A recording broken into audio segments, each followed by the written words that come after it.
I got a couple of plays for you guys today, and it's the Cleveland Browns defense versus the Colts. And so, on the first play, I want to show you guys exactly what I'm talking about when I say play a double team and how you should play a double team. And this too, I did a great job on this. And I always say in my videos, if you guys follow some of my content, I always say that when you're taking on double teams, you destroy the guy in front of you. The guy you line up on, you destroy him. Punish him. Punish this guy, which is the guard. This is a 2-eye technique right here. Punish this guy, you'll kill the whole double team. There's no way they can double team if you punish this guy and keep them from knocking you off the ball, and the double team's dead. So I always say punish one, you punish two. Try to punish two, they punish you. So basically, what this guy gonna do is come off hard, maintain this A gap.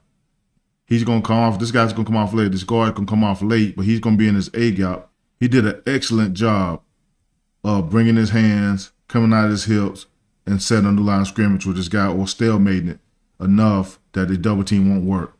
Like if you let this guy get into you and knock you off the ball, this guard, then they got something going. But the fact that they couldn't do that, he did a hell of a job right here. Let's run it.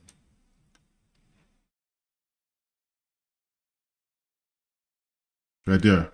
Good job. Coming out of his hips, striking this guy with his hands. Look at that. Staying up in there, maintaining it. He won that battle right there. He's in his gap where he should be, right here in his A gap. And he won that. Now he can do whatever he can to go help out and try to get it into play some kind of way.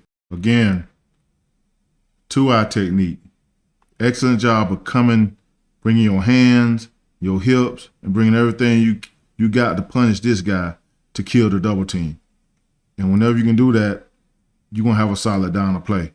You got to expect these double teams when you're in these shades like this, especially with eye backs. And that's another reason to expect double team. You got a quarterback under and a back at home. Quarterback under and a back at home. You're going to get double somewhere. One of these guys is going to get double. Maybe both of these guys can get double. But you're going to get a double team somewhere. That's why you come off and punish the guy that you lined up on, kill the double team. Okay? That's an excellent job of him punishing that guy, coming off, attacking him, staying in his fit. Now his double team don't work because it's stalemate on the line of scrimmage. They can't run right in here.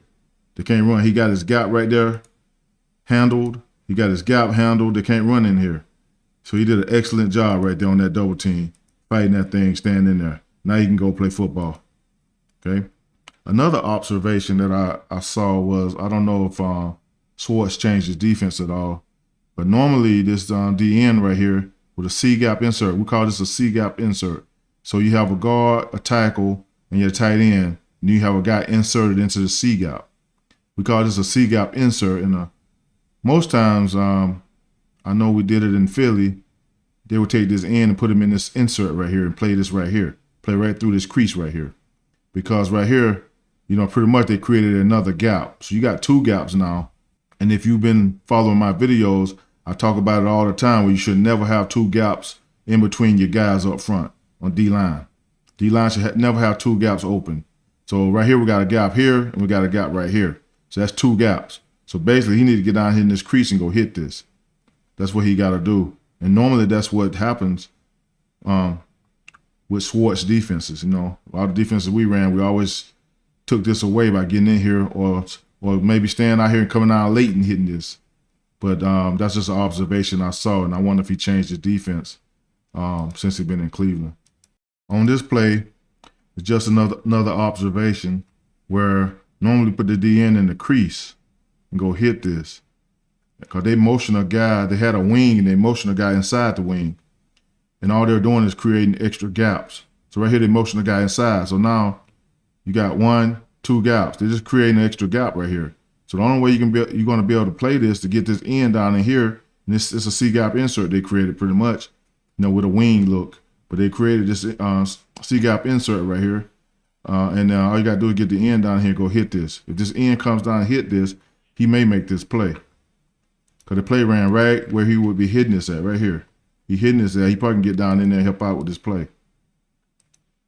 That's just a observation, just coaching this defense before in Philly and how we did things there. But like I say, might have changed the defense, but seems like the best way to play this is to get the DN into the crease, which he should probably be playing this crease anyway, and then hit this thing. And when you get this little insert guy coming in here, you're inside of him too. You're hitting this thing, getting in here and making a play. So that's just a observation I saw the Cleveland defense. He may have changed some things, but the old way was way better, I guess. The way we did things in Philly was way better because we get in this insert, we're gonna hit this, we're gonna take a gap, these two gaps away. We're gonna get back in here so we don't have two gaps between these guys. Never want two gaps between you guys up front on defensive line. So that's just an observation. He may have changed things in Cleveland, but I really like the old way. When you have a C-gap insert, get the end down in that crease and hit it. It takes away the extra gaps, and it helps you play these plays a lot better.